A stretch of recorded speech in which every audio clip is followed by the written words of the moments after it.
सचिन घायवळवर मकोका अंतर्गत कारवाई होणार. सचिन घायवळनं अनेकांना धमकावल्याची पोलिसांची माहिती. अनेकांना धमकावून जमीन खरेदी विक्रीचे व्यवहार केल्याची माहिती. सचिन घायवळ निलेश घायवळवर बांधकाम व्यावसायिकाला धमकी दिल्याप्रकरणी कोथरूड पोलीस ठाण्यामध्ये गुन्हा दाखल. 2019 पासून घायवळवर एकही गुन्हा दाखल नाही. गुन्हे असलेल्या एकाही व्यक्तीला शस्त्र परवाना दिला नाही.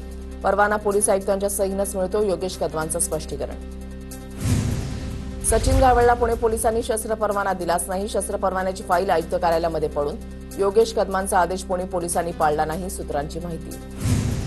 पोलिसांनी नाकारून सुद्धा घायवळला परवाना का दिला? योगेश कदमांची हकालपट्टी करा, अन्यथा ठाकरेंची शिवसेना रस्त्यावर उतरणार. अनिल परब यांचा इशारा. या संदर्भात मुख्यमंत्री फडणवीसांना भेटणार. परबांची माहिती. मोठ्या व्यक्तीच्या शिफारशीवरून योगेश कदमांचा शस्त्र परवान्याबाबत निर्णय. योगेश कदम आधीपासून परबांच्या टार्गेटवर. रस्त्यावर उतरायचं तर उतरा. रामदास कदम यांचा परबाना प्रत्युत्तर. रामदास कदमांकडून अनिल परबांचा अर्धवट वकील असा उल्लेख. परबांनी प्रेमनगरमधील 7,000 मराठी लोकांना हलवलं. अर्धवट वकिलानं बिल्डरकडून 2-2 मर्सिडीज घेतल्या. रामदास कदम यांचा आरोप. घायवळला परवाना देणाऱ्या वरिष्ठ नेत्यावर कारवाई करावी. रामदास कदम यांच्या वक्तव्यावरून अंबादास दानवेंची प्रतिक्रिया. तर घायवळला परवाना देणारा नेता कोण हे कदमांनी सांगावं. अंबादास दानवेंची प्रतिक्रिया. गृहराज्यमंत्र्यांचं अशा प्रकारे शस्त्र परवाना आदेशावर सही करणं हे कायदा सुव्यवस्थेसाठी चिंताजनक. सचिन घायवळ शस्त्र प्रकरणावर खासदार अमोल कोल्हेंकडून प्रतिक्रिया. हिंमत असेल तर योगेश कदमांना आदेश देणाऱ्यांचं रामदास कदमांनी नाव घ्यावं. सुषमा अंधारेंचं आवाहन. तर योगेश कदम हे गृहराज्यमंत्री फक्त नावाला, खरं तर एका मुकाबाहुला तिथे बसवलेला होता.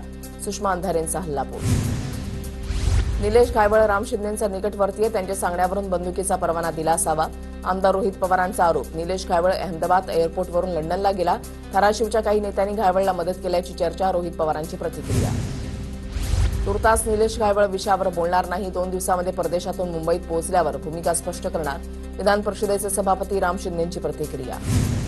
निलेश घायवळच्या विषयावर बोलण्यास मुरलीधर मोहोळ यांनी नकार दिलाय. घायवळवर प्रश्न विचारल्यानंतर मुरलीधर मोहोळ यांनी पत्रकार परिषद आटोपती घेतली. आज फक्त स्पोर्ट्सवर बोलणार अशी प्रतिक्रिया मुरलीधर मोहोळ यांनी दिली.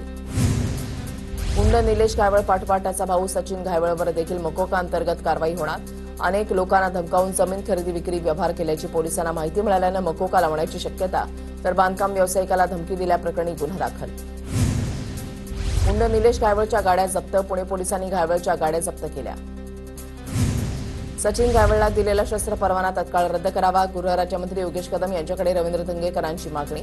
आमदारांनी शिफारस केल्यानं शस्त्र परवाना देण्यात आला असेल. चंद्रकांत दादांनी समीर पाटलांवर कारवाई करण्याची मागणी.